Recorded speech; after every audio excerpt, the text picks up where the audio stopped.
오늘 우리에게 주신 하나님의 말씀은 신약성경 누가복음 4장 21절부터 30절까지 말씀입니다. 허락하신 말씀을 봉독하겠습니다. 이에 예수께서 그들에게 말씀하시되 이 글이 오늘 너희 귀에 응하였느니라 하시니 그들이 다 그를 증언하고 그 입에서 나오는 바 은혜로운 말을 놀랍게 여겨 이르되 이 사람이 요셉의 아들이 아니냐. 예수께서 그들에게 이르시되 너희가 반드시 의사야 내 자신을 고치라 하는 속담을 인용하여 내게 말하기를 우리가 들은 바 가버나움에서 행한 일을 내 고향 여기서도 행하라 하리라. 또 이르시되 내가 진실로 너희에게 이르노니 선지자가 고향에서는 환영을 받는 자가 없느니라. 내가 참으로 너희에게 이르노니 엘리야 시대에 하늘이 3년 6개월간 닫히어 온 땅에 큰 흉년이 들었을 때 이스라엘에 많은 과부가 있었으되 엘리야가 그중 한 사람에게도 보내심을 받지 않고 오직 시돈 땅에 있는 사렙다의 한 과부에게 뿐이었으며 또 선지자 엘리사 때 이스라엘에 많은 나병 환자가 있었으되 그 중에 한 사람도 깨끗함을 얻지 못하고 오직 수리아 사람 나아만 뿐이었느니라. 회당에 있는 자들이 이것을 듣고 다 크게 화가 나서 일어나 동네 밖으로 쫓아내어 그 동네가 건설된 산 낭떠러지까지 끌고 가서 밀쳐 떨어뜨리고자 하되 예수께서 그들 가운데로 지나서 가시니라. 아멘. 요즘은 조금 잠잠해진 것 같기는 한데 한때는 텔레비전만 켜면은 요리 관계된 프로그램들을 거의 매일 볼 수가 있었습니다.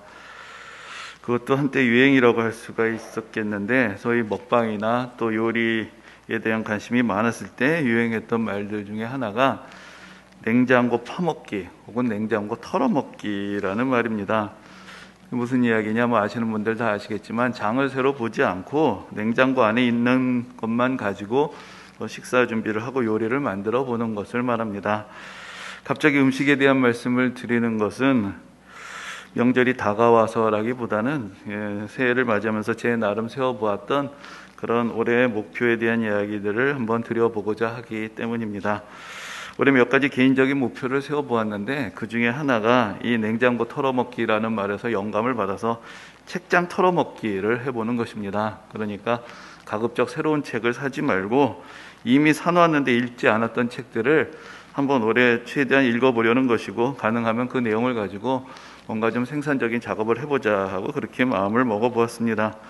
제가 가지고 있는 책들이 조금 있는 편이라고 할 수는 있는데 목사님들 중에는 저하고 비교도 할 수 없이 많은 책들을 또 읽고 모으시는 분들도 있습니다. 제가 아는 목사님들 중에 몇 분은 한 해에 100권 읽기에 매년 도전을 하셔가지고 연말이 되면 올해 읽은 책들 쭉 목록을 막 올리시곤 해서 사람 기를 확 죽이시는 이제 그런 분들도 있습니다. 그래서 그런 분들에 비하면 저는 명함을 내밀 수도 없는데 그래도 나름 책을 좋아하고 또 사서 모으곤 하는 편입니다. 그런데 이제 종종 제 책장을 보시는 분들이 하시는 이야기가 있습니다. 저 책 다 읽어봤냐는 것이죠. 그런 얘기 들을 때마다 좀 속이 뜨끔한 그런 생각이 들기도 합니다. 다 읽은 책도 있지만 그러나 나중에 언제 읽어야 되지 하면서 이제 사놓은 책들도 있고 또 어떤 책들은 아예 처음에 살 때부터 그냥 참고 서적용으로 언젠가는 필요하겠지 하고 그냥 사서 꽂아둔 그런 책들도 있습니다. 사실 설교 준비에 직접 도움이 되는 책이 아니고서는 언젠가 읽겠지 하고 사둔 책들은 시간이 가면 갈수록 오히려 예전의 관심사가 떨어져서 점점 더 마음에서 멀어지는 그런 일들도 많습니다. 그런데 그렇게 아직 읽지 않은 책들이 쭉 쌓여 있는데 또 새로운 책들을 사려고 보면은 책장에 이제 자리도 없고 과연 내가 저 책들을 다 읽기는 읽을까라는 그런 생각들이 들곤 합니다. 그래서 올해는 작정을 하고 읽은 책을 읽고 버릴 건 버리고 누구 줄 거는 주고 한번 좀 정리를 시작해보자라고 마음을 먹은 것입니다. 그런데 그렇게 새해가 될 때 마음을 먹고서 또 한 주, 두 주 그냥 지나서 안 되겠다 싶어서 지난주부터 책을 꺼내서 읽기 시작했습니다. 좀 성취감을 느끼기 위해서 아주 얇은 수책자 2권을 빨리 읽었고 그리고 이제 좀 제대로 된 책으로 세 번째 책을 손에 들고 읽기 시작했습니다. 그래서 지금 읽고 있는 책이 사회계약설로 잘 알려진 17세기 영국의 정치사상가인 토마스 홉스의 전기입니다. 아마도 여러분들 이름을 한 번쯤은 다 들어보셨을 것이라고 생각이 듭니다. 예전에 다른 책을 읽는데 자꾸만 홉스하고 이름이 나와가지고 좀 자세히 알아봐야겠다라는 생각이 들었는데 마침 그때 새로 그 번역돼서 출간된 전기가 있는 것을 보고 덜컥 책을 사놨는데 이게 좀 두께가 되다 보니까 읽을 엄두를 못 내고 있었습니다. 그래서 올해 한번 다시 도전을 해보자 하고 이제 책을 꺼내서 읽게 되었습니다. 일종의 위인전이라고 할 수 있는 이제 그런 책인데, 이런 책들을 읽다 보면은 흥미로운 것 중에 하나가, 지금은 그 시대를 살았던 사람 중에 이 사람이 제일 유명한 사람이 되었지만, 그러나 그 당시에는 그렇지 않았던 것이죠. 그래서 그런 사람들도 다 유년 시절이 있고 무명의 시절이 있고 다른 사람들의 그늘 아래에 있었던 시간들이 있었구나, 이제 그런 것들을 느껴보는 재미가 또 나름 있습니다. 이 토마스 홉스는 자기하고 이름이 똑같은, 자기에게 이름을 그대로 물려준 아버지가 있었는데, 토마스 홉스의 아버지는 목사였습니다. 그런데 이웃 동네 목사님하고 어떻게 시비가 붙어서 폭행을 하고 도주를 했는데, 그리고 다시 돌아오질 않았습니다. 그래서 삼촌의 도움으로 이제 공부를 하게 되었고, 그러니까 별로 이제 여유가 없었던 것이죠. 그래서 이제 예전에 되게 이제 우리가 아는 많은 저명한 사상가들이 그랬는데, 부유한 귀족 집안의 자제를 가르치는 그런 이제 가정교사로 들어가서 생활을 하게 됩니다. 그 당시로서는 홉스의 이름을 아는 사람은 없었고, 자기를 고용해준 귀족, 그 아들의 집안이 더 큰 영향력을 갖고 있었기 때문에 결국 이제 홉스라는 사람은 누구누구네 집에 가정교사다, 그렇게 알려졌었겠죠. 근데 시간이 지나고 보니까 이제는 우리가 그 귀족의 이름을 알게 되는 것이, 거꾸로 홉스의 전기를 보면서 홉스를 고용했던 사람에 저런 사람이 있었구나 하면서 이제 그 사람을 알게 되기, 이제 상황에 반전이 되는 것을 봅니다. 우리가 그런 얘기를 합니다. 들성 푸른 나무는 떡잎부터 알아본다. 하지만 사실 우리가 늘 떡잎을 잘 알아보는 것은 아닙니다. 어쩌면 우리가 아는 사람들 중에서도 먼 훗날 세상을 놀라게 하고 크게 기여할 사람들이 있을지도 모릅니다. 어쩌면 바로 이 자리에 그런 사람들이 앉아 있을지도 모릅니다. 오늘 본문은 지난주에 우리가 함께 나눈 말씀에 바로 이어지는 그런 내용입니다. 오늘 본문 앞에 있는 내용들을 다시 정리를 해보면, 예수님은 예수님의 고향 나사렛의 회당에 들어가셔서 그 회당의 예배에 참석하셨고, 이사야서 61장의 말씀을 그들에게 읽어주시면서 그 말씀에 기록된 대로, 그 말씀에 예언된 대로 예수님께서 이 땅에서 억압당하고 고통당하는 사람들을 구원하시기 위해서 오셨다는 것을 그 자리에서 선언을 하셨습니다. 오늘 본문은 그 말씀을 들은 나사렛 사람들의 반응을 보여줍니다. 그들은 예수님의 권위 있고 은혜로운 말씀을 들으면서 놀랐습니다. 근데 이 그들의 놀람이라는 것은 감동과 기쁨에서 오는 감정이 아니라 뭔가 어울리지 않고 의외인 상황, 그것을 보게 되면서 느끼게 된 감정이었습니다. 그들 눈앞에는 그 예수님의 고향에서 같이 살았던 사람들의 입장에서는 그들이 어려서부터 잘 알고 있는 예수님이 지금 앉아 있는 것입니다. 그런데 예수님께서 하시는 말씀은 그들이 아는 예수님의 입에서는 나올 법하지 않은 그런 이야기들이기 때문에 이 어울리지 않는 상황을 어떻게 받아들여야 할지 몰라서 놀라고 당황했던 것입니다. 당시에 예수님의 고향 사람들이 예수님을 어떻게 생각하고 어떻게 불렀는지를 단적으로 표현하는 말이 오늘 본문에 나옵니다. 그것이 바로 요셉의 아들이라는 말입니다. 신약성경에 이와 비슷하게 당시의 사람들이 예수님을 어떻게 생각했는지를 보여주는 표현들이 종종 등장합니다. 오늘 주보 내지의 몇 구절을 정리를 해보았는데 이런 이야기들입니다. 요셉의 아들, 마리아의 아들, 나사렛 출신, 갈릴리 출신, 배운 게 없는 사람, 이런 것들이 이제 예수님에 대해서 그 당시 사람들이 가지고 있었던 생각들이었습니다. 성경은 예수님을 거듭해서 하나님의 아들이라고 소개를 하지만 여전히 예수님을 잘 알고 있었던 많은 사람들은 예수님을 오늘 본문에 나오는 것처럼 요셉의 아들이라고 부릅니다. 그러니까 예수님과 한 동네에서 살았던 사람들의 눈에는 예수님이 그냥 그렇게 별로 특별할 것이 없는, 그냥 그들이 알고 있는 그 요셉의 그 아들 정도로 보였다는 것입니다. 아니, 그냥 그렇게 생각하고 다른 변화에는 관심을 갖지 않았다라고도 할 수가 있을 것입니다. 물론 요셉의 아들이라는 말은 요셉이 어떤 사람이냐에 따라서 여러 가지 의미를 담을 수 있을 것입니다. 성경에 요셉의 이야기가 많이 나오지는 않지만 그 몇 구절을 가지고 생각을 해보면 요셉은 사람 자체는 꽤 괜찮은 사람이었던 것 같습니다. 우리가 잘 아는 것처럼 요셉은 마리아가 자기와 정혼을 하고서도 자기도 모르게 임신을 했다는 그 소식을 듣게 되었을 때 마리아의 입장에서 생각하고 마리아를 위해서 소문을 내지 않고 그냥 덮어버리고 자신이 다 끌어안고 조용히 관계를 정리하려고 했습니다. 그리고 천사의 계시로 이 모든 것들이 다 성령으로 말미암은 일이란 것을 알게 되었을 때에는 믿음으로 이 모든 것들을 또 다 받아들이고 마리아와 아기 예수님을 보호하는 역할을 잘 감당합니다. 그가 목수였다고 기록이 되어 있는데 아마도 많은 사람들에게 인정받고 사랑받는 성실한 목수였을 것입니다. 하지만 딱 그 정도였던 것이죠. 이 세상을 구원하려고 이스라엘에게 자유와 해방을 안겨주게 된 그 다윗의 자손 메시아의 이미지하고는 거리가 먼 그저 시골촌 구석에 착하고 성실한 목수, 그 이상도 그 이하도 아니었던 것입니다. 예수님이 사역을 시작하셨을 때쯤에는 아마도 이미 요셉은 세상을 떠난 것 같습니다. 그래서 복음서를 보면은 마리아와 또 예수님의 형제들의 이야기는 종종 나오는데 이 요셉에 대한 이야기는 예수님의 탄생과 유년기의 일화에만 잠깐 등장하고 더 이상 나오지 않습니다. 성경에 자세한 이야기가 없기 때문에 우리가 알 수는 없는데 요셉과 관계된 몇 가지 전설들이 전해온 게 있습니다. 그 중에 하나가 요셉이 마리아와 정혼을 할 때 이미 아주 나이가 많았다는 것입니다. 그래서 일찍 세상을 떠났다, 그렇게 설명을 합니다. 그래서 요셉을 그린 성화들을 보면은 오늘 또 주보 표지에도 하나를 실어드렸는데 요셉을 나이가 아주 많은 사람으로 그렇게 묘사하는 경우들이 많습니다. 그것이 이제 그런 전설이 있기 때문에 영향을 받아서 아버지가 아니라 할아버지처럼 보이는 이제 그런 인물을 그려놓게 됩니다. 아무튼 요셉은 우리가 보기에는 참 착하고 성실한 사람 같기 때문에 요셉의 아들이란 말이 물론 칭찬으로 들릴 수도 있겠죠. 하지만 또한 요셉의 아들이란 말은 많은 사람들이 그 당시에 가지고 있었던 편견의 틀 안에서 예수님을 보고 있었다는 것을 나타내는 그런 표현이기도 합니다. 지난 시간에도 말씀을 드렸지만 예수님의 고향인 나사렛이나 나사렛이 속했던 갈릴리라는 지역은 정통 유대인들이 보기에는 뭔가 하자가 있는 그런 동네였습니다. 그 지역에서 사는 사람들로서는 그런 시선을 느끼고 다른 지역 사람들이 자기를 그런 시선으로 보는 것, 그런 시선을 받는 것이 별거 달갑지 않았겠지만 그러나 그 사람들도 자기도 모르는 사이에 이제는 서로를 그런 눈으로 바라보게 됩니다. 그렇기 때문에 요셉의 아들이란 말에는 너도 우리랑 같이 나사렛 출신인데, 너 갈릴리 사람인데, 너 목수 요셉의 아들이잖아, 너도 목수잖아, 근데 내가 무슨 대단한 존재라고 하는 식의 뉘앙스가 담겨 있게 되는 것입니다. 오늘 본문을 보면 예수님과 나사렛 사람들 사이에서 어떤 논쟁, 언쟁이 이어졌던 것 같습니다. 그런데 누가복음의 자세한 이야기는 생략이 되어 있고 예수님의 말씀을 통해서 이 이야기들이 정리가 되어 있습니다. 근데 이제 오늘 본문에 기록된 예수님의 말씀을 잘 들어보면은 나사렛 사람들이 예수님에 대해서 무엇이라고 생각하고 무슨 말을 했는지를 좀 더 들여다볼 수 있습니다. 그들은 예수님을 보면서 의사야 내 자신을 고치라 라고 그렇게 생각을 합니다. 내 주제에 무슨 세상을 바꾸고 변화시키냐, 너나 잘해라, 딱 그 정도의 생각들을 했다는 것이죠. 또 다른 동네에서 이적을 행하셨다는 소문은 들었지만 믿지 못하고 있었기 때문에 가버나움에서 행한 일을 내 고향에서도 한번 해봐라 라고 그렇게 도전을 합니다. 나중에는 급기야 나사렛 사람들이 예수님을 회당에서 끌고 나가서 낭떠러지까지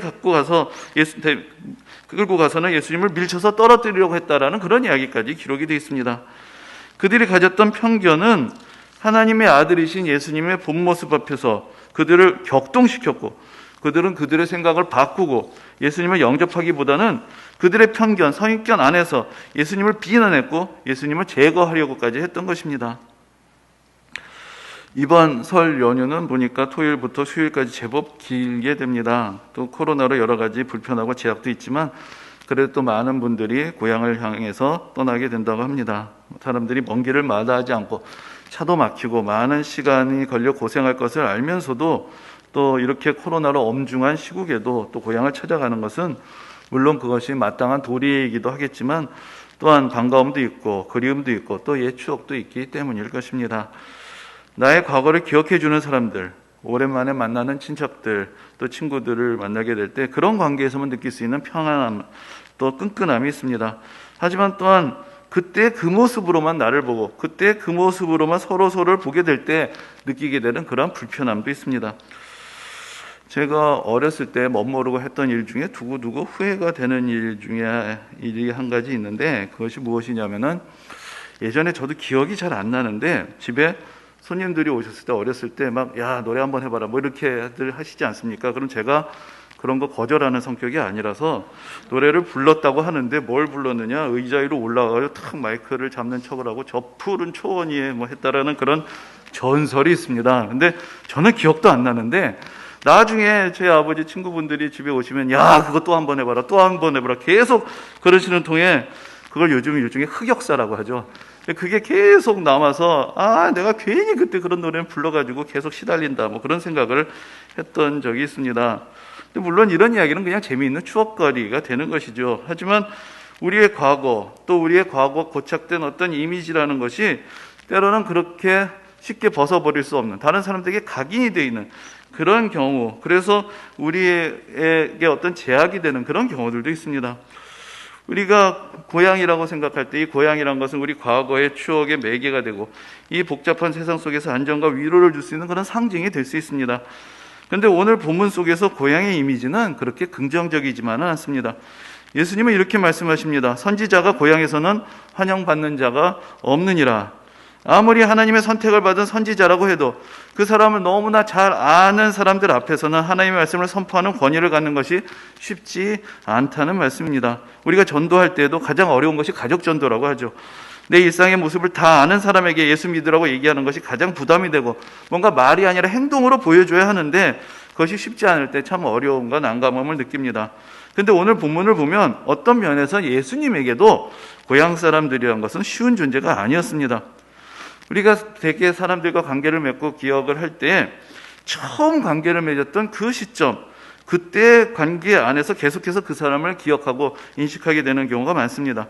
특히나 우리나라는 일반적으로 사람을 이름으로 부르지 않죠. 어떤 호칭으로 부릅니다. 그러니까 처음에 고착되어 있던 호칭이 나중에 관계의 내용들이 달라져도 계속해서 그 호칭으로 서로를 부르면서 관계를 이어가게 되는 그런 경우들도 많습니다. 그래서 처음에 어떤 관계로 만났느냐, 그것이 상당히 오랫동안 영향을 미치게 됩니다. 이것도 좀 오래된 이야기인데 예전에 회사를 다닐 때 가깝게 지냈던 분들, 특별히 이제 같이 신우회를 하면서 모였던 분들이 오랜 시간 후에 다시 만나게 될 기회들이 있었습니다. 그런데 그 당시 저는 한 번도 진급을 해본 적이 없으니까 그냥 평사원으로 회사 생활을 끝냈는데 다른 분들은 그때 저를 잘 인도해 주시고 신앙의 어떤 선배가 되었던 대리님, 과장님들이 있는데 시간이 지나서 만나니까 다 뭐 부장님이 되고 또 자기 사업도 하시고 다 호칭이 바뀌었죠. 그러니까 이 호칭을 어떻게 불러야 될지 참 반갑기는 반가운데 참 난감했던 경험이 있습니다. 입에 붙은 말은 옛 직급인데 지금 그 직급으로 있는 건 아닌데 저에게 있어서 그분들에 대한 모든 기억들은 그 옛날 호칭으로 부르면서 맺어졌던 그런 관계이기 때문에 뭐 계속 자주 만나게 되면 호칭도 바뀌고 새로 변화된 호칭에 익숙해지겠지만 그렇지 않을 때에는 그 옛날의 기억과 지금의 모습 사이에 그런 뭔가 불일치함, 그것이 상당히 이제 좀 불편하게 난감하게 느껴졌던 적이 있습니다. 그 시간 동안 나도 변했습니다. 또 그 사람도 변했습니다. 우리 모두가 변했습니다. 이제 나도 예전에 내가 아니고 그 사람도 예전에 그 사람이 아닙니다. 우리가 함께 공유하고 있는 과거의 추억이란 것은 소중한 것이지만 그러나 그것이 그 사람의 전부도 아니고 그것이 우리가 맺을 수 있는 유일한 관계도 아닌 것입니다. 예수님은 예수님을 잘 안다고 생각하는 사람들의 편견과 무시와 적대감을 대면하면서 그것을 그냥 받아주시지 않았습니다. 그냥 너 요셉의 아들이 아니냐 할 때 네네 그렇죠, 저 요셉의 아들이죠, 맞습니다, 아유 잘 지내셨어요 아저씨, 아주머니, 아이고 너 많이 컸다, 이렇게 나이스하게 넘어가셨으면 좋았을 것 같은데 예수님은 그렇게 하지 않으셨습니다. 예수님은 나사렛 사람들 예수님을 볼 때 그들이 알던 그 예수님이 아니라는 것을, 요셉의 아들, 마리아의 아들, 몫으로 그 동네에 잘 알려져 있던 그 청년이 아니라 이제는 하나님의 아들로서 구약 성경에 예언된 메시아로서 이 세상을 구원하러 오셨다는 것, 이제 그 사역을 시작하셨다는 것을 분명하게 느낄 수 있도록 일부러 말씀으로 도전을 하십니다. 그리고 예수님의 사명을 이해하지 못하고 격앙된 반감을 보이는 그들의 모습에 아랑곳하지 않으시고 예수님의 길을 가셨습니다. 오늘 본문의 마지막 구절을 보면은 예수께서 그들 가운데로 지나서 가시니라 라고 그렇게 기록되어 있습니다. 예수님은 예수님에 대해서 분노하고 있는 그들 사이로 그냥 걸어가셨습니다. 그렇게 예수님의 길을, 십자가의 길을, 구원의 길을 가셨던 것입니다. 가깝든 멀든 나를 잘 안다고 생각하던 그렇지 않든 남은 남이고 내가 갈 길은 내가 가야 할 길입니다. 남들이 뭐라고 한다고 해서 내가 하지 말아야 할 일을 해야 하는 것도 아니고 남들이 뭐라고 한다고 해서 내가 해야 할 일을 하지 못할 것도 아닙니다. 과거는 과거입니다. 나의 과거만을 가지고 나를 판단하는 사람들이 있다면 그 사람들과 일일이 시비를 가릴 것이 없습니다. 나는 나의 현재와 나의 미래를 보여주면 되는 것입니다. 나를 바라보는 시선까지 내가 어떻게 할 수는 없을 것이고 그저 나는 내 할 바를 다 하면 되는 것입니다. 지금은 예수님을 하나님의 아들로 믿는 사람들이 지구상 인구의 3분의 1이나 됩니다. 그러나 그 당시에 예수님을 가장 잘 안다고 생각했던 사람들은 예수님을 그냥 요셉의 아들이라고 생각했고 요셉의 아들 주제에 허풍을 떨고 있다고 예수님을 미워하기까지 했습니다. 지금 바울은 기독교 역사에서 아마도 예수님 다음 가는 중요한 인물로 각인이 되어 있고 신약 성경의 절반이나 쓴 인물로 우리가 다 알고 있지만 그러나 바울이 사역했던 당시에 바울이 가는 곳곳마다 바울은 이방인들, 유대인들로부터만 박해를 받았던 것이 아니라 많은 그리스도인들에게도 의혹의 대상, 불신의 대상이 되었습니다. 예수님의 제자가 아니라고 권위를 의심받았고, 누구보다도 율법에 정통한 학자였는데도 율법을 부정한다는 의혹을 받았고, 누구보다도 복음의 전파를 해서 많은 수고하고 고난을 당했는데도 그가 이 목숨을 걸고 전한 복음의 진리를 저버리고 바울을 비난하던 사람들과 대면해야 했습니다. 그러니 누가 우리를 몰라주고 인정해주지 않는다 해도 사실 별로 놀랄 일은 아닙니다. 예수님은 마태복음에서 이렇게 말씀하셨습니다. 제자가 그 선생보다 또는 종이 그 상전보다 높지 못하나니 제자가 그 선생 같고 종이 그 상전 같으면 조카도다. 이렇게 말씀하십니다. 아무렴 우리가 예수님보다 사도 바울보다 더 나은 대접을 받아야 되겠습니까? 우리가 진정으로 염려해야 할 것은 남들이 우리를 어떤 눈으로 바라보느냐가 아니라 우리가 지금 다른 사람들을 어떤 눈으로 보고 있느냐입니다. 남들이 나를 제대로 알아주지 않은 것도 섭섭한 일이지만 사실 우리도 남들을 제대로 알아보지 못하고 있는 것도 엄연한 사실입니다. 남들의 무지함만을 탓하면서 나의 무지함에 대해서 깨닫지 못하는 딱 그 정도의 사람이라면 남들이 편견을 가지고 나를 보고 있다고 뭐라고 할 것이 없습니다. 나는 딱 그 정도의 사람, 그냥 남들이 보고 있는 그 정도의 사람에 지나지 않을 가능성이 상당히 높기 때문입니다. 위인전을 읽다 보면 그런 생각이 들죠. 왜 옛날에 이렇게 위인들이 많았는데 요즘은 없나? 근데 그것이 시대의 문제일 수도 있지만 어쩌면 우리들 자신의 문제일 수도 있습니다. 사실 많은 위인들이 그 당시에는 유명하지 않았고 알려지지 않았고 인정받지 못했었기 때문이죠. 사실은 우리에게 사람을 알아보는 눈이 없고 시대를 읽는 눈이 없고 하나님의 역사를 분별할 영성과 지혜가 없기 때문에 보이지 않는 것인지도 모릅니다. 지금도 이 세상에서 새로운 토대를 놓고 기존의 질서와 생각에 도전을 하고 세상을 움직이고 변화시키는 그런 사람들의 수고는 계속되고 있을 것입니다. 예수님 시대의 나사렛 사람들이 놀랐듯이 하나님은 우리를 놀라게 하시는 분이십니다. 그런데 그 놀라움이란 것은 때로는 불편하고 불안하게 하고 기분을 상하게 하는 일이 될 수도 있습니다. 이 세상이 변하고 새로워지고 발전하고 새로운 시대가 열릴 때마다 그것을 환호하고 반기는 사람도 있었지만 그러나 불쾌하고 생각하고 분노하고 거부하고 심지어 저주하던 사람들도 있었습니다. 과연 우리가 그런 시대에 있었다면 어느 편에 서 있었을까요? 아니, 지금 우리는 어느 편에 서 있는 것일까요? 예수님은 오늘 본문에서 이스라엘 역사에서 가장 영적으로 어두웠던 시대, 그러나 또 하나님의 권능이 놀랍게 나타났던 그 시대를 대표하는 두 명의 선지자 엘리야와 엘리사의 이야기를 하십니다. 그러면서 그 시절에 하나님의 은혜를 입었던 이방인들의 예를 드십니다. 하나님이 역사하시지 않았던 것이 아니라 믿음이 없는 세대에 대해서 경고를 하시면서 하나님은 오히려 그들이 배제하고 소외시키고 예외로 두었던 사람들 가운데서 역사하셨다라고 그렇게 말씀을 하시는 것입니다. 예수님의 시대에도 이제 예수님은 소외된 사람들, 배제된 사람들, 차별받는 사람들을 찾아가실 것입니다. 그래서 예수님은 세리와 죄인의 친구라고 불리시게 되실 것입니다. 우리가 우리의 상식과 편견 속에서 묻혀서 살아갈 때 우리는 믿음도 잃게 되고 이적도 보지 못하고 하나님의 능력도 하나님의 은혜도 알지 못하는 메마르고 퍽퍽한 인생을 살아가게 될 것입니다.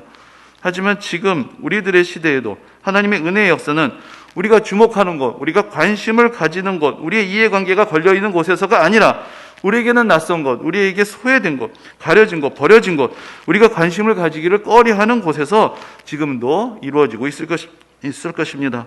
우리의 평생도 사람들의 오해와 편견과 무지와 무관심과 싸워야 했던 시간들이었습니다. 또 앞으로도 그럴 것입니다.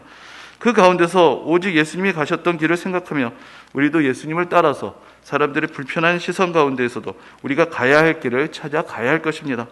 그리고 우리의 시선이 이 세상에 물들지 않아서 우리가 이 세상을 바라보며 다른 사람들에게 한계를 지우고 차별을 하고 이해하지 못하고 상처를 주는 그런 삶이 아니라 다른 사람들을 바라보되 신뢰하고 기회를 주고 인정해주고 세워주고 희망을 줄 수 있는 그런 삶을 살아갈 수 있게 되기를 우리 주님의 이름으로 소망합니다.